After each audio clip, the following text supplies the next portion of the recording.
చూడండి, ఒక డివిజన్ చేద్దాం ఇవాళ. 3126 డివైడెడ్ బై 3 ఎలా చేస్తారు?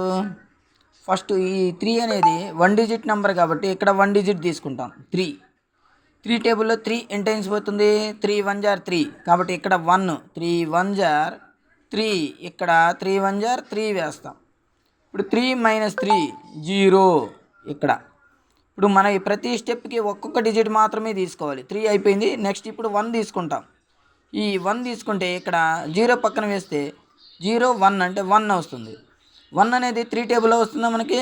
చూడండి, రాదు. కాబట్టి ఎన్ని టైమ్స్ పోతుంది అంటే కనీసం మనం ఏదో నంబర్ అనేది పోవాలి.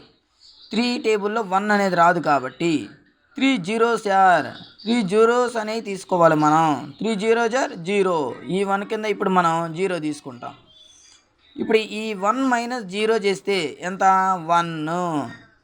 నెక్స్ట్ మనం ప్రతి స్టెప్కి 1 డిజిట్ కదా, ఇప్పుడు 1 వరకు అయిపోయింది. ఇప్పుడు 2 తీసుకుంటాం. ఈ 2 కింద చూడండి, ఇప్పుడు మనం 2 తీసుకుంటాం. 1 పక్కన 2 వస్తుంది అంటే ఎంత అవుతుంది ఈ నెంబరు? 12. అంటే ఇప్పుడు 3 టేబుల్లో 12 అనేది ఎంత అయిపోతుంది? 3 4 జార్ 12, 3 4 జార్ 12. ఇక్కడ 12 తీసుకుంటాం. ఇప్పుడు ఈ 12 నుంచి 12 మైనస్ చేస్తే మనకి 0 ఆన్సర్ ఇక్కడ రిమైండర్. ఇప్పుడు నెక్స్ట్ ఇంకో డిజిట్ ఏమున్నాయి మనకి?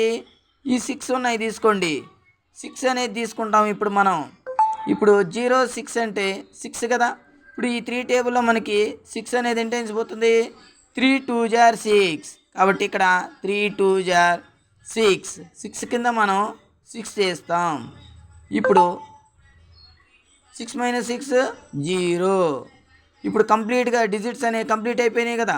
కాబట్టి ఇప్పుడు ఆన్సర్ ఏమొచ్చింది మనకి? ఇక్కడ రిమైండర్ 0 వచ్చింది కాబట్టి ఆన్సర్ అనేది 1042 అంటే 3126 డివైడెడ్ బై 3 1042 అవుతుంది.